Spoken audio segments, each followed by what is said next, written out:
Welcome back, friends. You know, it occurred to me the other day that I used to try not to into the microphone, but at this point it's considered ASMR. So it's a twofer when you listen to the Psychic Derailleur podcast. You get my commentary, sometimes a good guest, and ASMR. I give and I give and I give. Welcome back. Welcome back to the Psychic Derailleur podcast. I got a couple things to talk about today. We're into the week of Halloween. So the weather has gotten, you know, what you would expect in late October in central Indiana. It's raining and it's cloudy, and I think the actual meteorological term is yucky. It's yucky outside. I've said it before, and I'll say it again, and I'll probably continue to say it. Y'all don't come here for politics. However,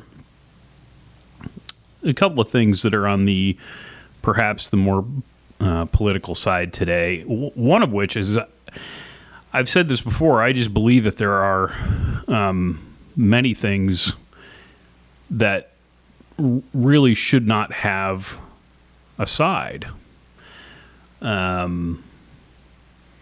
People talk a lot about the environment and about it always seems to come down to what the powers that be are going to require us to do in order to save the environment. And I would just say, if you're not a climate zealot, and I don't use that word disparagingly, it just seems to be the one that is the most descriptive. There's a couple of actual Joe Rogan podcasts that kind of got my mind thinking about the climate in different ways. One was the hunter, Donnie Vincent. And then the other was a scientist, and I do not remember his name, but he was a scientist. It was last year, I think, sometime he talked to this guy, and he started talking about I don't know, he had a very interesting way of putting things in it, and I thought it was very interesting, and it got me thinking about things in a little bit different way. The bottom line is, I think that if instead of waiting for the powers that be to come and our benevolent overlords to tell us that we all need to drive rubber band powered cars, that we all just do, you know, what we can on our own.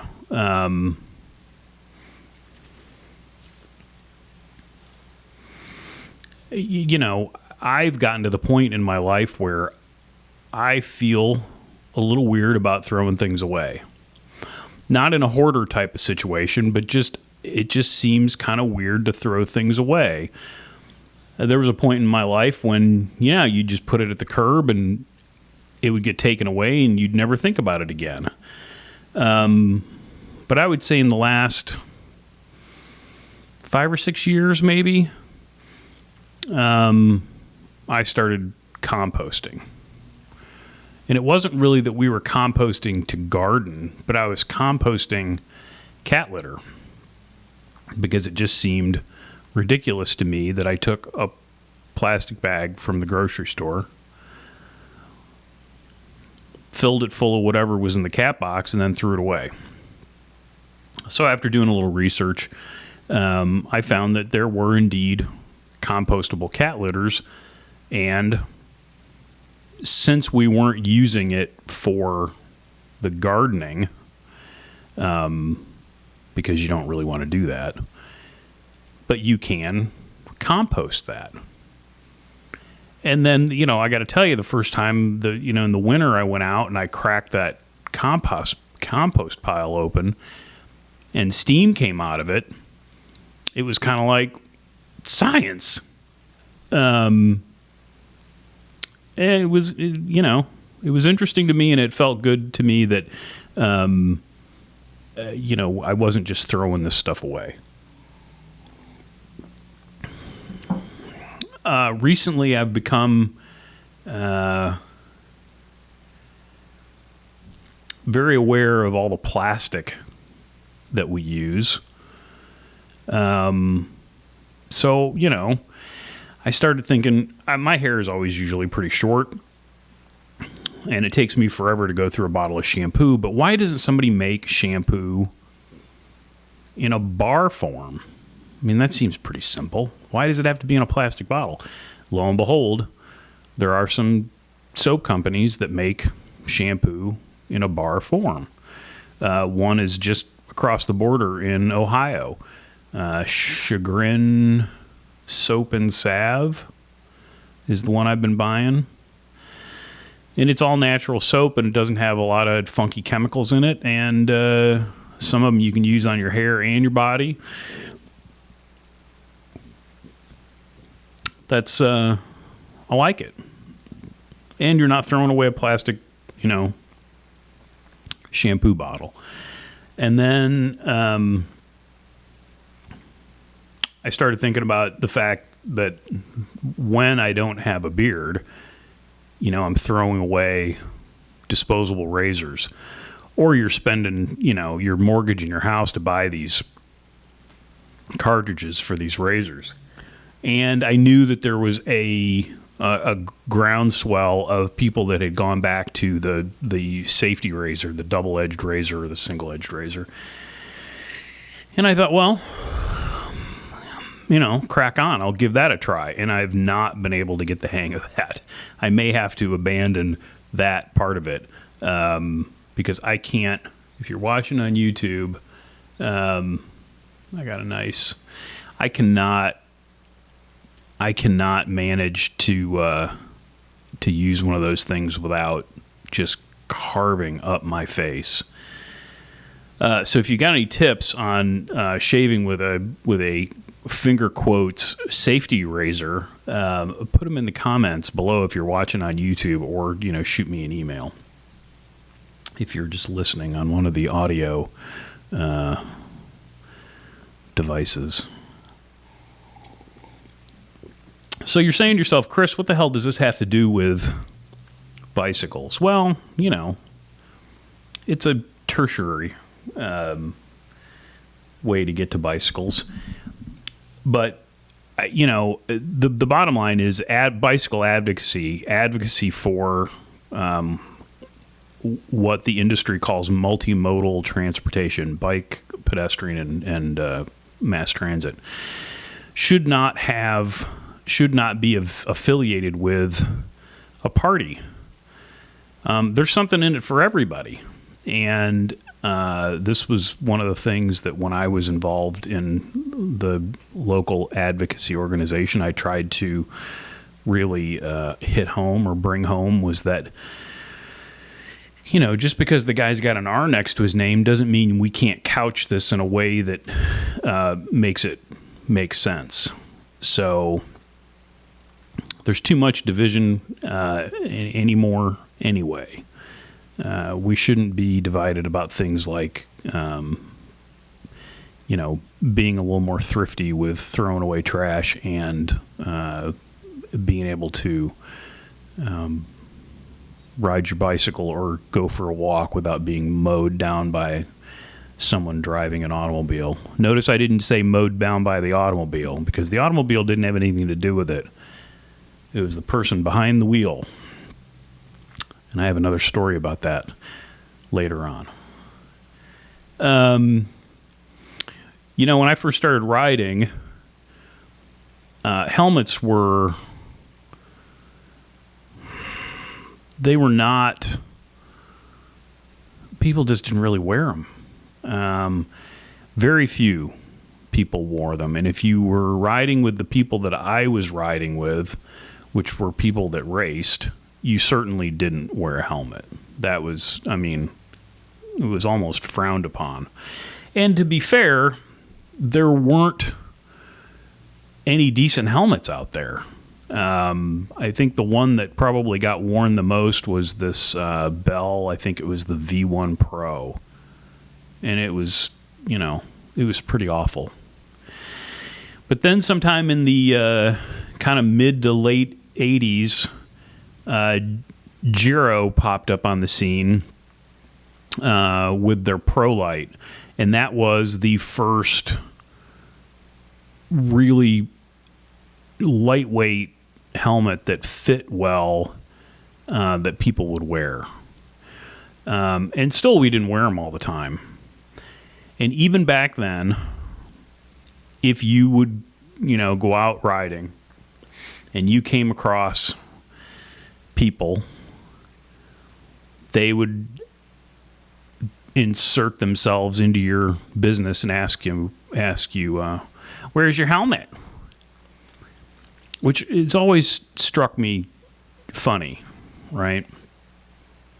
Because they're not doing it out of concern. Let's make no mistake.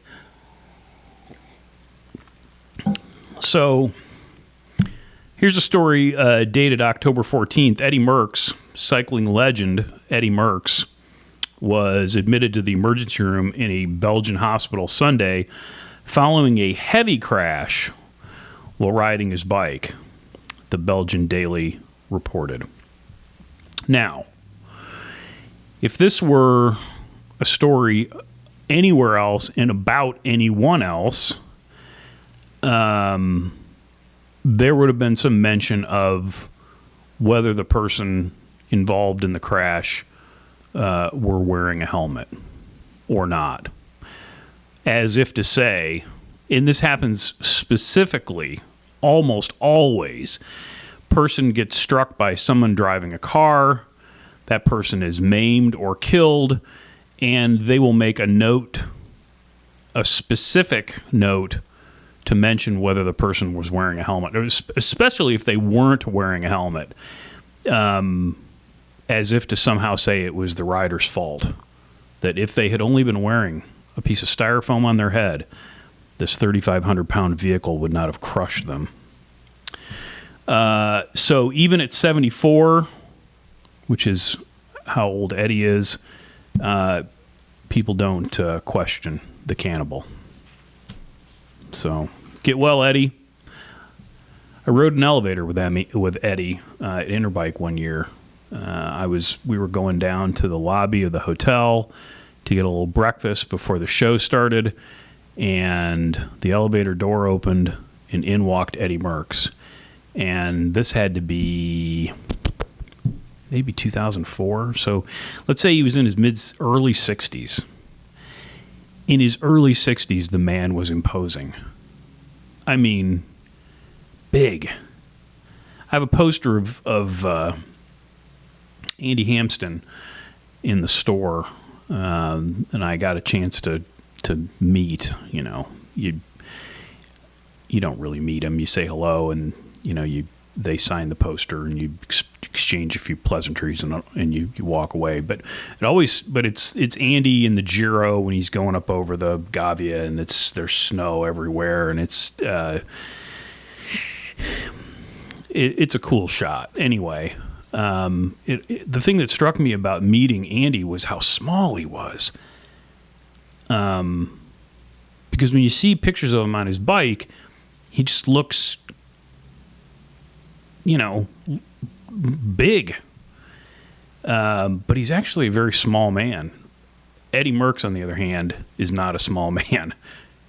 Like I said, even in his early 60s, he was an imposing figure. So get well, Eddy. You may have heard the story of Carson King. Carson King is a college student in Iowa, and he was at an Iowa football game and held up a sign that said, "Beer fund," I'm paraphrasing, "Beer fund needs replenished," and then put his Venmo handle on the sign. And atrocious grammar aside, he started receiving donations, like phone blowing up. And I think once he got to, as the story goes, once he got to about $600, he said, okay, well, I'm going to buy one more case of beer. I think it was actually Natty Light or something. It was an Anheuser-Busch terrible beer, editorial comment. I'm going to buy one more case of beer, and then every dollar from here on out is going to this children's hospital in Iowa. Dude ends up taking in $1 million, over $1 million in donations. Right? I'm sure you've heard the story.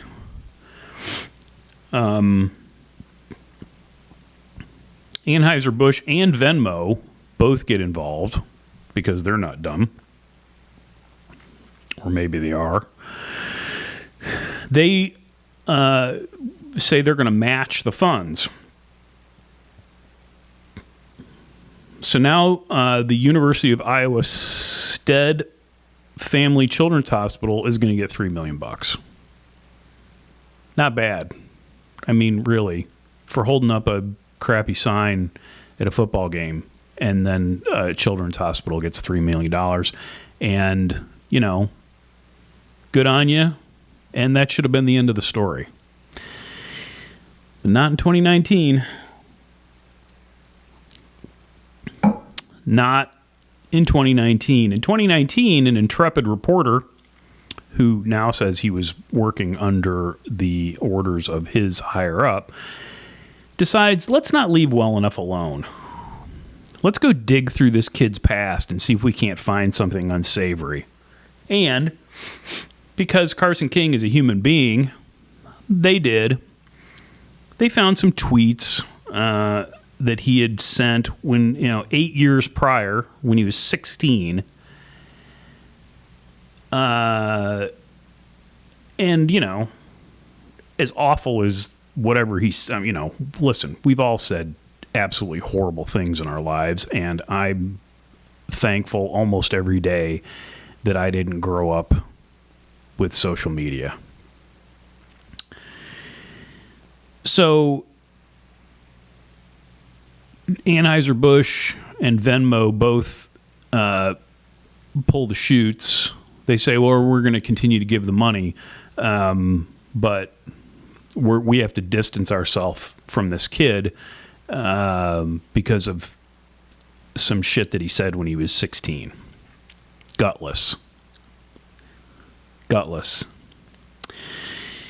But that's all stuff that I knew, and you probably did too. What I didn't know, then, the last part of this, the postscript on this, was that the guy that wrote the story, that dug up the tweets, someone went in and dug through his past and found some unsavory things, and he ended up losing his job.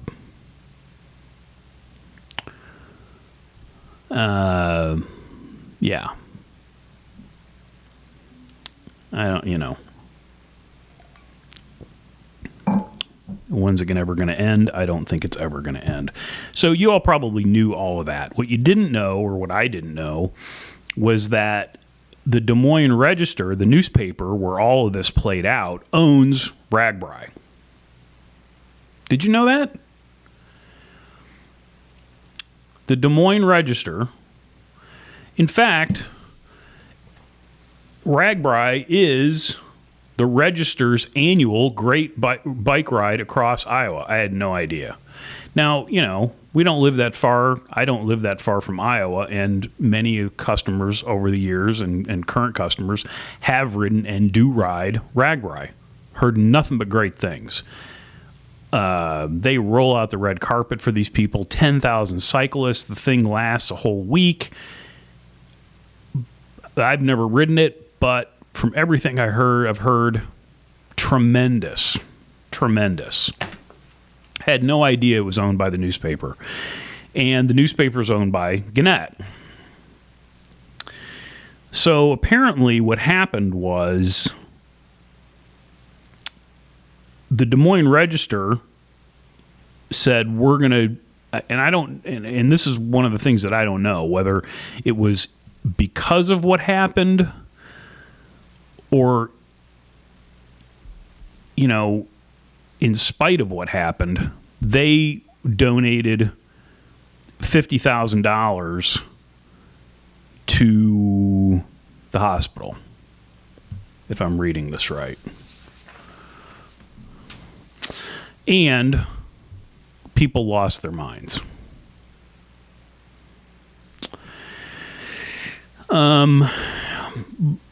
But the paper also prohibited the event organizers from talking to or explaining the action to the people that were doing the event. So the whole event staff quit. I mean, en masse. In totality, the entire event staff quit RAGBRAI, and not only that, are starting their own ride that's going to run next year over the same week as RAGBRAI.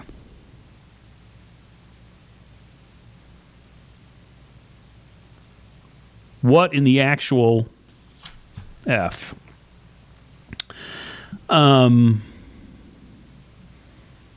So, I mean,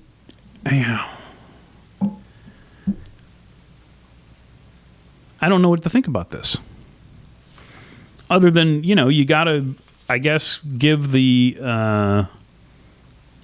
event organizers and in this TJ Juskowitz, which I probably pronounced his name wrong, but he's the staff director of RAGBRAI and has been, I think, since 2003. Yeah. Is RAGBRAI screwed? And if so, is it justified? I don't know. Let me know. Leave a comment. Send me an email. The last thing I have for you today. This is from Wired. I saw this on live. Actually, I saw this on Twitter. American roads are getting safer unless you're walking. Postscript. No shit. I added that. The government reports find that vehicle-related deaths fell 2.4% last year, but pedestrian deaths are up 50% in the last decade, and no one knows why. Really? No one? I know why, but nobody asked me. No one knows why. I continue. The 2018 figures on who lived and who died on American roads released on Tuesday. This would have been, this is dated, the 24th, so last week, include a lot of good news, including, according to the National Highway Traffic Safety Administration, some 36,550 people died in vehicle crashes, 913, or 2.4% fewer than in 2017. Deaths of children 14 and younger dropped more than 10%. Deaths related to drunk driving, speeding, and motorcycling all fell. That's all encouraging, especially since traffic deaths, after decades of falling, climbed between 2014 and 2016, reaching nearly 40,000.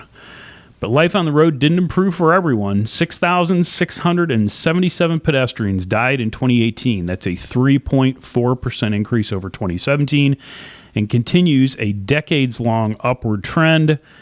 Since hitting a modern low a decade ago, walking deaths have spiked by 50%. Cyclist deaths are on the rise too, climbing 6.3% in 2018 to 893. So certainly fewer numbers than pedestrians, but the percentage increase is double.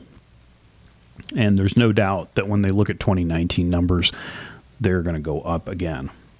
This is the thing that kills me. Just as scary as those figures is the fact that no one's quite sure how to explain them. We don't have any metric we could find, says Richard Redding, who has spent decades studying traffic safety for the New York City DOT. New York City, who's having, they are killing a cyclist a day in the city. That may be an exaggeration, but probably not. Yeah, they're not sure how to figure it out. I can tell you why. 2 reasons. Well, it's really 1 reason. And it's this. It's this. And if you're not watching, it's the bloody cell phone. That's what's causing it. It doesn't take a rocket scientist to figure this out. We're used to having, so, take the distracted driving out of it. Take the fact that if you just look around while you're driving, half of the people behind the wheel have their eyes in their laps. These phones have made, we're used to having everything so quickly. I know there's a lot of you out there that remember dial-up internet. I was talking about this to somebody the other day about how, if somebody dared, if you emailed somebody a picture and you forgot to resize it before you sent it, and it was a megabyte, you would never hear the end of it because it would take forever to download those things. Now it's like, things have gotten so fast, we don't even think about it, we don't care.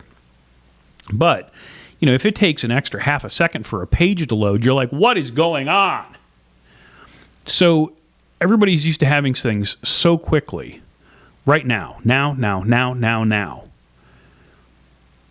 That it's bled into every other aspect of our lives. You can see it when you watch people drive. They don't want to wait for anything. They do not want to wait for anything. It is all about them and them getting to whatever menial fucking thing that they're doing next, pardon my French. Or just getting to the next stoplight. People don't stop for, red lights anymore. It used to be every once in a while you slid through one and we would joke about the fact that it was pink because, it kind of turned red right as you were going into the intersection. Now it's like that person goes through and 2 more behind him go through. I mean, like I say, it doesn't take a rocket scientist to figure this out. It does not. And I don't. Obviously, no one's calling me, and I'm not on any blue chip commission. But I don't know what the answer is, other than traffic cameras. And I hate the idea of that Big Brother shit. But I don't know what else to. That's where else do you start? And let me be in charge of the fines. They will be memorable and punitive. We got to get back to the point where we treat driving an automobile as a privilege and not a right. I mean, I don't know about you, but when I was 16, the old man told me driving is a privilege, right? I mean, there's no Bill of Rights that says that you get to drive a car. So, I don't know. If you've got any thoughts, like I say, put them in the comments. You can always reach me at info@thepsychicderailleur.com. Thepsychicderailleur.com is my website and my virtual shop on the internet. Thanks so much for watching and listening. Thanks for subscribing. I hope you're enjoying the content.